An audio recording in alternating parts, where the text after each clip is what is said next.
Hey, welcome, all my right thinkers. Thanks for tuning in to check out your boy, P Funk. Thinking right out here in the lab, and I spend a lot of time out here. What I'm enjoying, what I'm doing. I hope you getting lessons like I'm giving it to you, because I sure appreciate doing it. So let's go. Rightism, 25 rules to live by. Storytelling, story with a message. There's a message and a story for life. I'm giving life lessons. You tune in to receive them. I appreciate you. We got a good thing going. Let's do what we do. I got you. Right thinking mission, yeah, I'm on it, is to enlighten, inspire, educate, and motivate you, the individual, to a higher spiritual level of enlightenment. Right thinking's way of life through mental and spiritual discipline, practice daily, will help and guide you to obtain your goal of spiritual enlightenment, aka know thyself. My mission is that all right thinkers know thyself. If you're a right thinker, your goal is to know thyself. See where we're going with this? Let's get there together. So I asked the question, do you know you? You will when I'm through. It's rhetorical. But if you know how to answer for yourself, tune in. I can help you with that. That's what I do for you. A person who knows not and knows not that they know not is foolish. Disregard them. A person who knows not and knows that they know not is simple, but you can teach them. That's why I do what I do for you. I appreciate you too. Stay tuned. I got more for you. A person who knows not and believe and think that they know is dangerous, avoid them. I do. A person who knows and knows not that they know is spiritually asleep.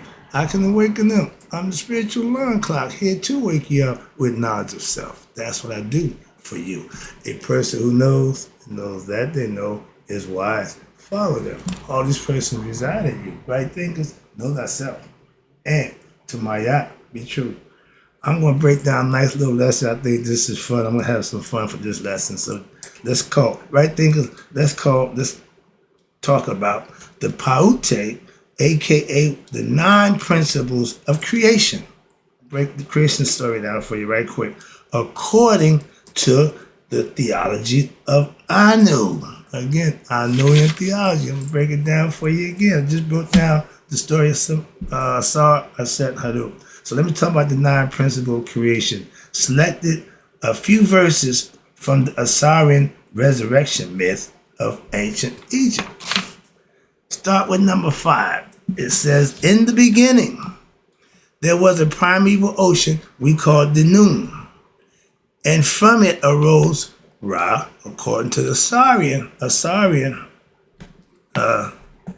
resurrection concept, tradition, who was lifted up. Remember the picture I showed you from the depths of the ocean by the Noon in the boat? Upon his emergence, this magnificent God, understand that, created, listen, all that came into being from what? His own self. Understand that. And if you tell me God is outside of you, I'm not listening to nothing you have to say. And that's what religion says, so I don't follow it. Understand that. That's the reason why. This is my perfect example. And it tells you, upon his emergence, this magnificent God created all that came into existence from himself. And he existed what? Within his creation, as one exists within one's own body. The creation is his body. He's the spirit that makes everything go in it. That's real simple, I think. Hope you understand. But watch this. He emanated Shu, which is air, from himself, Tufnu, moisture, moist air, and they in turn gave rise to Nu, heaven, star-bedecked heavens, Geb, the earth, respectively. And now the goddess Nu and Geb. Remember I told you the story? They were like this. This is heaven, this is earth. They were like this. And the feminine is on top, fellas. Yeah, Nu is on top. So God was telling Shu, I can't do my work with that. Break it up. You see a picture with a man standing down on Geb laying on the earth, but when they were in the section of embrace, Geb was up in there, so when he came up off there, Geb was still hard, and he just pushing Newt up, up, up, up. And because they violated Ra's commandment of engaging, the price was for the rest of eternity. Now, back then, if you broke the law, this was the punishment. He would be on earth, she would be in heaven, he would look up, and she'd always look down, but they'd never come together again. Ain't nothing between them now but shoe, aka air. So at the time, even when the principles disobeyed, they had to pay. How about that? Okay, no exceptions. Thank you, Brother Clark. Okay, but that's how you got heaven and earth. And now, during that time when they existed, okay, he broke them up. They was in love embrace, and since they had loved each other so deeply from the beginning of time, that's all they knew. That changed forever. And their embrace was so close that nothing would come between them until air, shoe, raised them up. And from their union, Newt became pregnant. But Ra gave a decree that she could not, but first of all, they should be separated, I say that part, and that Newt could not give birth in any month of the year, any day of the year, any month. At that time, the year consists of 360 days, complete circle. God was represented by the circle, the dot, and the circle. Masons tell you that's where the compass go, and you circumscribe and keep yourself in due balance so you're never out of balance. Perfect analogy, perfect concept. I get it, understood it a long time ago. Now I get it on a whole nother level. So the point is, what was that? Where was I at? Oh, giving birth. She couldn't give birth. She couldn't have baby. So now she's pregnant, but she can't give birth. She got baby in her stomach, and in 9 months, she can't let him out. So something got to be done. It's not here, but the story goes, Tahuti, who was a friend, let her know, I'll see what I can do. And Tahuti being the moon god at a certain point, but in the Thebe, you got Khonsu, which is the moon god, and the story goes that Tahuti got him in the chess match and won some time. He ended up winning 5 days. Okay, long story, didn't get to the story, didn't get to that the way, move on. But yeah, he won 5 days for Newt so she can give birth to a Set, Nephet, and Haru the Elder, or Haru That's how the story goes, depending on who's telling it. But that's how that went. But because Tahuti helped Newt, it had to be a price to pay for that. So that's another story, another time. But watch this. What happened? Now the transverse. Now Ra at the time, he also decided, you know what? I'm out of here. So he retreated as an active participant in his creation and to an abode where? In heaven. That's where the whole idea of Christian God, heaven, that's where God resides. They told you that's where he went. And from that point on, watch this, wherein who would seek him must go. And from that position, he supports creation as he transverses across the sky, okay? From the sun, making it possible for what? Life to exist. He's still doing his job and flourish.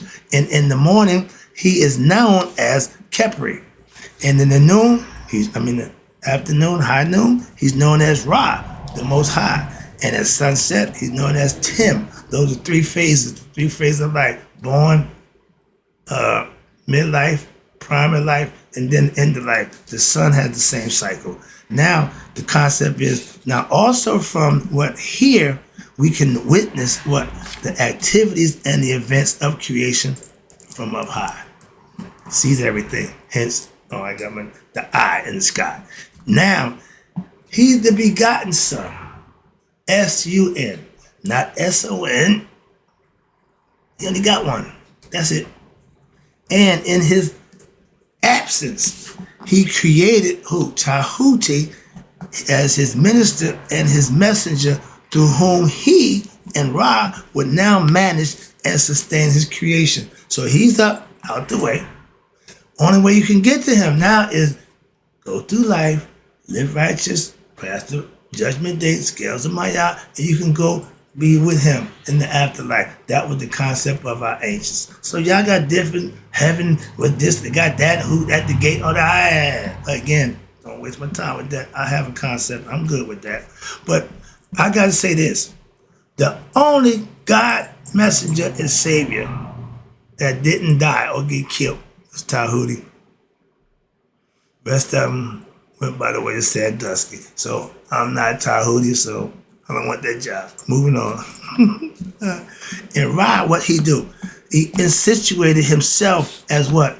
The sustainer by that thing up in the sky of creation. Why? During the day, he goes across, he give everybody daylight, and illumines creation as the sun. The sun, that's what represents God. Now, while setting, he put Tahuti up in the form of the baboon to watch over what? His creation at night. It's dark. Everybody sleeping. I'm like a prison guard in the jail. Y'all work ain't too hard. Once they close the doors, they start going to sleep. What they need you for? I would pay them just for the hours that the people woke. But no, it's just me. But yeah, that's the deal. So Ra will cover you at daytime. At night, you're on your own, but he got his boy watching. That's the moonlight. Okay. Now, let's talk about the birth of what? Asar and Aset. When Nut became pregnant and had become pregnant as a result of the sexual union between her and Geb, and the obelisk represents Geb's penis. Did you know that? Another story. All right, they call it Asar's, but it's really Geb's, okay? Because he's the first one. Asar lost his, so they represent his. All right, a lot of penis slinging going on back in the day. All right, but Nut gave birth to Asar, Aset, Set, Nephthep, and and on here, they're giving everybody Hathor, Mayat, and Tahuti. No, she ain't give birth to all them. These are other principles that's separate from them. They're not part of the family. Okay, but Hathor was the opposite of Haru. She's the female aspect, so she come with her own stuff, Hathor. She was the right eye of of Ra. Mayat represents balance and duality. The first thing he did was stand on Mayat. Why? He needed order. That's what she represents throughout the universe. That's her job, to keep order. Tahuti represents what? His heart and his mind. Double banger. All right? So, Tahuti, who being wise and caring and loving for Nut, was able to what? Win a 77th part of each day of the year and have these all added to what? 1 year they call the epigominal days, or 5 days over the year. And it's added to what? The 360 days. Now to this day, we got 365 days. Those 5 days were for the birth of the gods and goddesses from Nut's kids. Okay? Asar, Aset, Set, Nephthep, and Haru, the elder. Okay? Now, the epigonology that is called the super added days, and they are absorbed as what? Observed. Whoa. Observed after what? The birthdays of the gods.